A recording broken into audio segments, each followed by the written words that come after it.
ചില ആചാരങ്ങളെക്കുറിച്ച് നമുക്ക് ഇന്ന് ചിന്തിച്ചാലോ?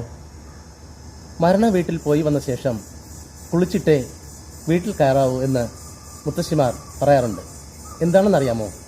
പണ്ട് കാലത്ത് കോളറ, വസൂരി അതുപോലുള്ള അസുഖങ്ങൾ വന്നു കഴിഞ്ഞാൽ ആവശ്യമായിരിക്കുന്ന മരുന്നുകളോ പ്രതിരോധ ശേഷിയോ ഇല്ലാത്തൊരു കാലഘട്ടമായിരുന്നു. ചിക്കൻ ബോക്സ് തുടങ്ങിയ അസുഖങ്ങൾക്കൊന്നും മരുന്ന് ശരിക്കും കണ്ടുപിടിച്ചിട്ടില്ലായിരുന്നു. അതുകൊണ്ട് തന്നെ മരണ വീട്ടിൽ പോയി വരുന്ന വസ്ത്രത്തിലും നമ്മുടെ ശരീരത്തിലുമൊക്കെ അതിൻ്റെ അണുക്കൾ പറ്റിയിരിക്കാൻ സാധ്യതയുണ്ട്.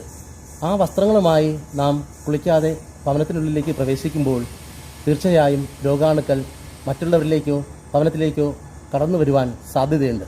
അതുകൊണ്ടാണ് പണ്ട് കാലത്ത് പറയുന്നത് മരണ വീട്ടിൽ പോയി വന്നു കഴിഞ്ഞാൽ നാം കുളിച്ചിട്ടേ ഭവനത്തിൽ പ്രവേശിക്കാവുന്നു. ഇന്നത്തെ കാലത്ത് അതൊന്നും നാം കാര്യമാക്കാറില്ല. കാലഘട്ടം മാറിയിരിക്കുന്നു, സാഹചര്യങ്ങൾ മാറിയിരിക്കുന്നു. ജീവിതം ധന്യമാകട്ടെ, അനുഗ്രഹമാകട്ടെ.